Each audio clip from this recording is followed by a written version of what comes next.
This is Good Morning Jacksonville. All right, at 6 o'clock, this is GMJ. Rescue's already underway now. Hurricane Florence about to make landfall this morning along the North Carolina coast. You've got winds topping 90 miles an hour in some areas with gusts exceeding 100 that we've seen within this eye wall and some of the outside bands as well.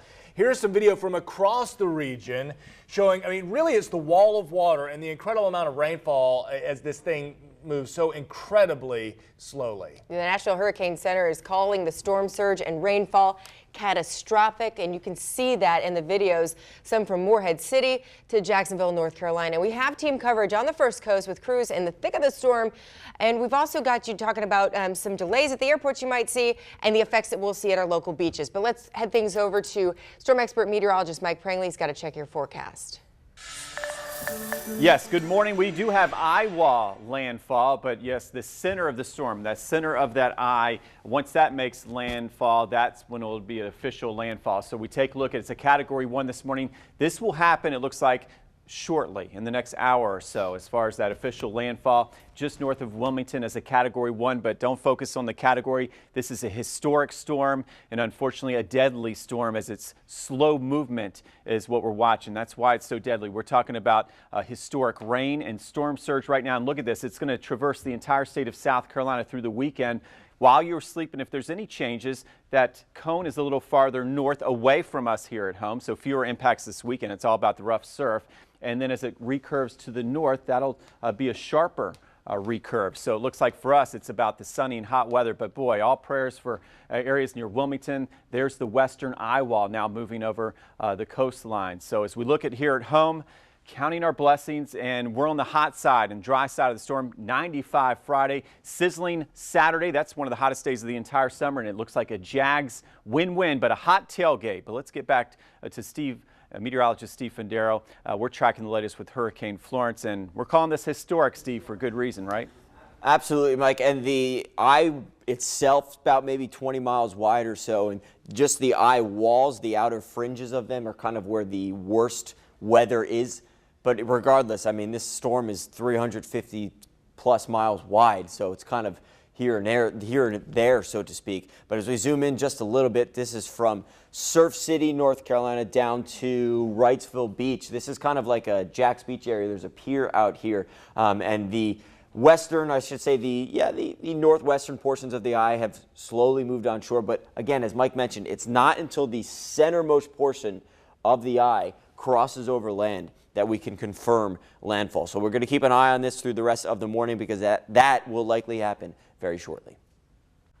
Let's get a check of our roads in just one moment, but right now we're going to take a live look. This is at Myrtle Beach along the Grand Strand. Hurricane Florence still well north of that, but it's going to make its way through North Carolina. What we know at the moment as the eye wall approaches that North Carolina coastline and really is right along it, that eye wall will compress as it comes closer to the coastline, resisting that landfall, but it is inevitable. Life-threatening storm surge already. 300,000 people are without power in the Carolinas. That number will climb.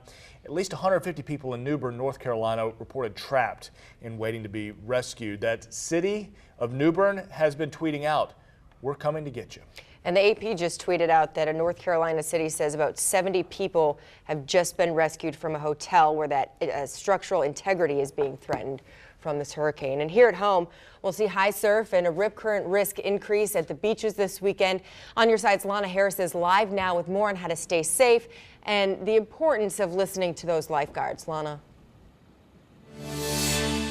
Good morning, of course, because, we're not going to see the brunt of this storm, but we're definitely going to see some impacts here, which is why we are here with Max Irvanian. He is the lieutenant here. He's a lieutenant here with Ocean Rescue. He's been hanging out with us all morning. Thank you very much for joining us. Good morning. Good morning. Alrighty, so first, can you tell us about the rip currents we're going to be seeing?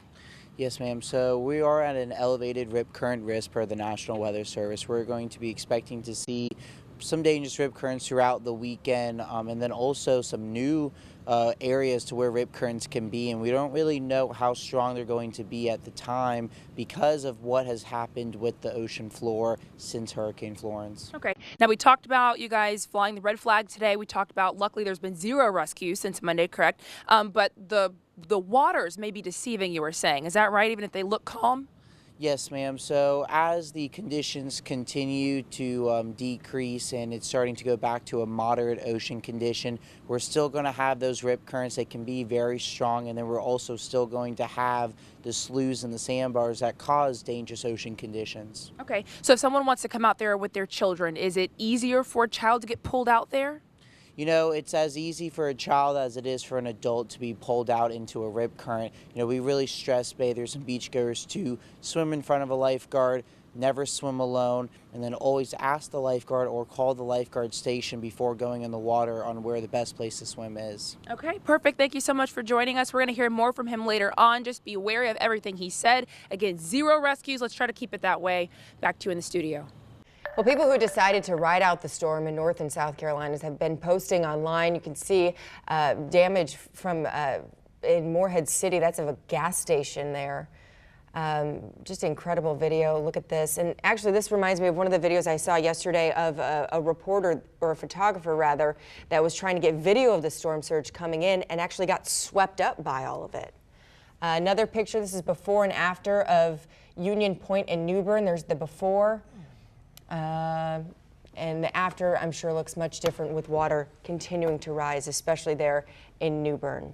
Well, all week long, airlines have been encouraging people to change their flights, and they've been offering incentives for folks to do that. And as the storm hits, we're keeping an eye on those flights for you. On your sides, Cameron Leppinger is live at Jacksonville International Airport. And Cam, how are things looking there this morning?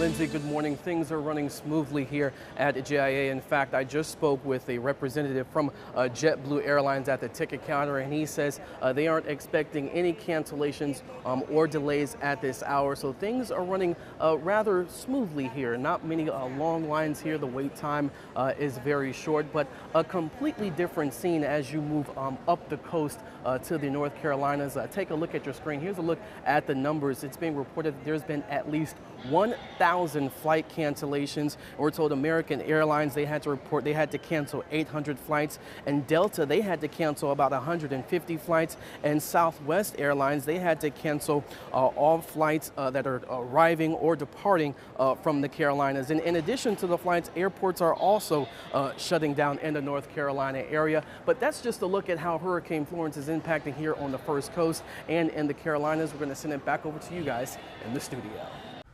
All right, Cam, thanks so much. It's 6:08. In 3 minutes, our coverage of Hurricane Florence continues. Going to go live to Wilmington, North Carolina, just after this. First, quick check on your roadways. There's Bethany Anderson, the Vice. Traffic is still looking great here in Jacksonville. No accidents to report. Here is a live look at 95 southbound at that interchange. We just want to remind everyone as you are heading out on the roads this morning to be aware of those extra travelers coming down from North Carolina into our area on 95, because you might have to share the roads with them, and they don't know the area as well as we do. So be kind and give each other extra space this morning. We're back in just a minute.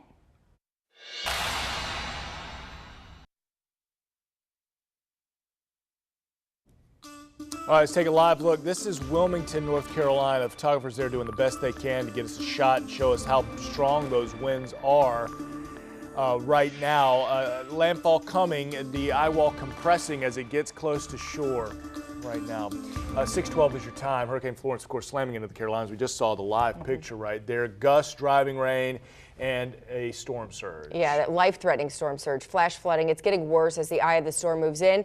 ABC's Emily Rao is in Wilmington, North Carolina with the latest on the deteriorating conditions. Good morning, Emily.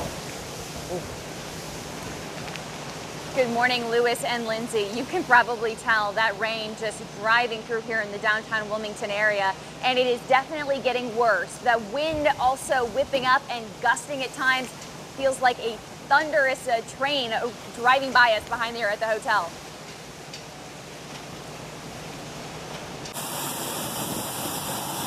Florence is moving less than 10 miles per hour inland, but the wind coming with it 10 times as fast. Once these winds start blowing at that tropical storm rate, it will be virtually impossible for the rescuers to get in to rescue you.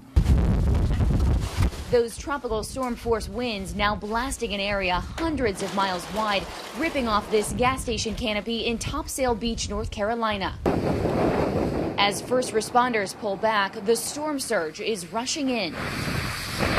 In New Bern, people wading through waist-deep water trying to get to their hotels. And in Wilmington, the rain coming down sideways in sheets. Families who chose to stay and ride it out now bracing for the worst. We have large pine trees in our backyard, and they're really bending a lot, and the wind's just howling away as I can hear it from inside the house. Reports of structural damage already racking up and shelters overflowing.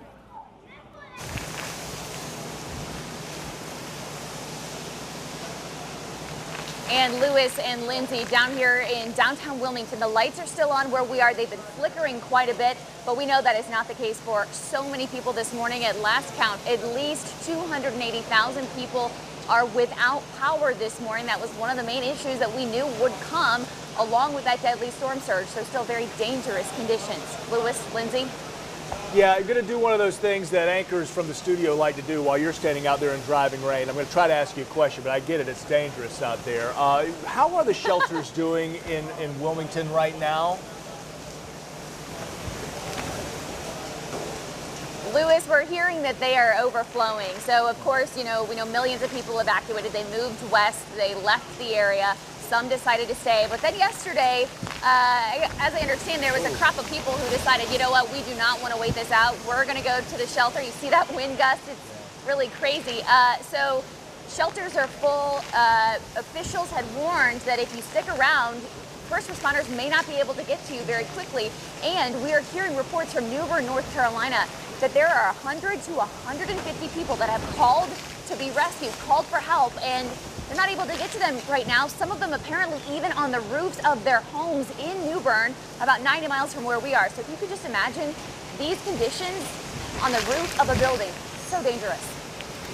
All right, thank you, Emily. And about the AP is reporting about 70 people from a hotel in North Carolina actually were just rescued as well. So, Emily, stay safe out there. We're going to keep watching this closely and head over to storm expert meteorologist Mike Prangley. He's got a look at the storm as it gets closer to making official landfall. We got to get Emily to her safe spot. I mean, she's getting ready to see the eye wall, the western eye wall, moving toward Wilmington right now. And Topsail Beach could be the landfall area here as we head into the next hour, the center of the eye. When that makes landfall, it will be official. So as we look and expand the picture here, we'll continue to watch this carefully. And the latest cone shown once it makes landfall, it's going to very slowly move off to the west. Right now, moving west at 6. And that's the big story, not the category with 90-mile-per-hour winds. That slow movement bringing historic surge, storm surge and flooding to South and North Carolina. Latest cone, if anything, a little farther north this morning makes fewer impacts for us here at home. In fact, as we put the forecast together, of course, watching our friends in the Carolinas throughout the weekend, but our impacts very low. In fact, it's all about the rough seas and surf. So for the weekend, we've lowered rain chances, including southeast Georgia, 10% Saturday, 20% Sunday. The big story, the heat, 97 Saturday, 96 Sunday, breezy and hot on Saturday. Watch out for the rough surf and seas, and then sizzling sun and a win-win for the Jags. We'll have that forecast in the Shrimp and Grits Fest forecast. But first, meteorologist Steve Fundero on the latest on historic, why we call it historic Hurricane Florence. And joined by Bethany Anderson, and you were showing me some very vivid video you saw on Facebook. Yeah, very disturbing video. Flooding, I would say, up to the first floor of somebody's home, and you can see the lights starting to flicker through there. And that is the reality for a lot of people waking up to Hurricane Florence this morning. And the reality of those who didn't end up evacuating. So It's just something to really keep in mind when we talk about these kind of situations, and you don't mess around with something like this. Now, we do have that landfall approaching, that's coming shortly as the eye wall moves on shore. We got to wait for the center of the eye to move on shore to really confirm landfall. But I guess kind of regardless of where you are, it's 350 miles long, this storm. So the rain being dumped is in pretty significant amounts. Some locations up about 10.5 inches to 11 inches of rain. As we go through the forecast this weekend, there could be upwards of 25 inches of rain. Bethany, 25 to 30 inches of rain. That's about 300 inches of snow, which is about 25 feet of snow. That's 3 Christmas trees high. It's just you can't put it in perspective how much water is going to be dumped. Yeah, and we saw on Twitter that officials say they're going to try to rescue those people that are stuck, and we certainly hope that happens sooner than later, but they have to be safe as well. Okay, we have good news for you this morning. We are taking a look at traffic, and we know that no accidents are on the roads this morning, but we want to stay in line with what's happening up in North Carolina, because if you're going to be on 95 today traveling south, you have to be mindful of those extra drivers who are trying to evacuate. Give each other some space this morning. And of course, if you stay safe like that, then traffic will continue to look like this. All right, Bethany, thank you so much. In just 3 minutes, we continue to watch the latest on Hurricane Florence. A Category 1 storm, but man, oh man, are the impacts off the charts. We'll explain why you cannot compare this storm to any others after this. Stay there.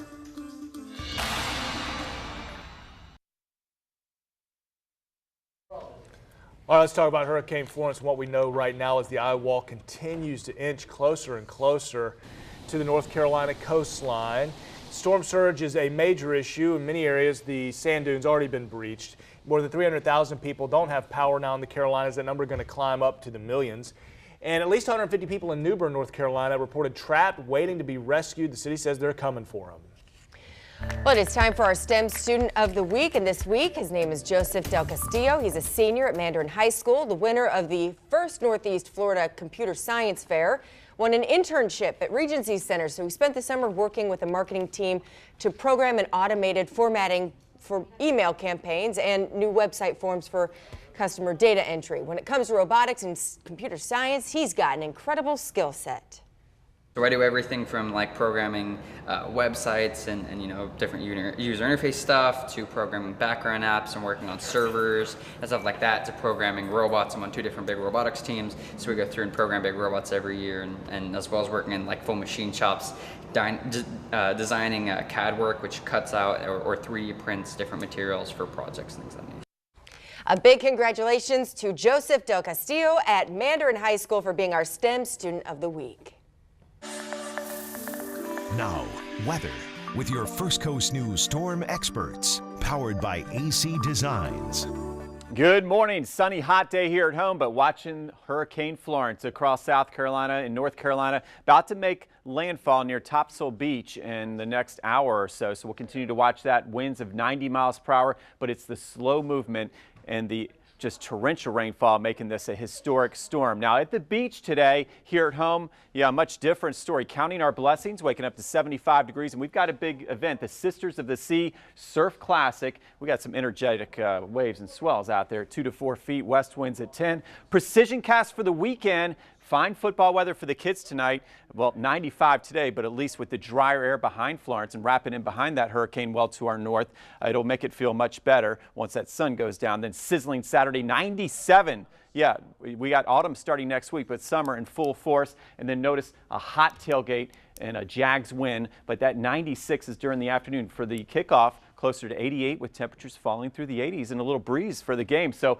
feeling great for the Jaguars with that 88. And as we take a look at the big picture, the Shrimp and Grits Festival, we've got low to mid 90s. And with that track a little farther north this morning, we'll just say a slight chance of a shower. Just some great fun and good eating up in beautiful Jekyll Island. 7-day forecast, keeping the rain chances low, 20% Saturday, 10% Sunday, and then we'll increase those by Monday. But again, all eyes on our friends in the Carolinas, as you see, Steve. And I tell you what, boy, this system's one to remember, that's for sure. And you know what, Mike, regardless of its size, you can't compare it to other storms. You know, we talk about category size all the time. Oh, it's only a 2, it's only a 1. Maybe I'll ride this one out.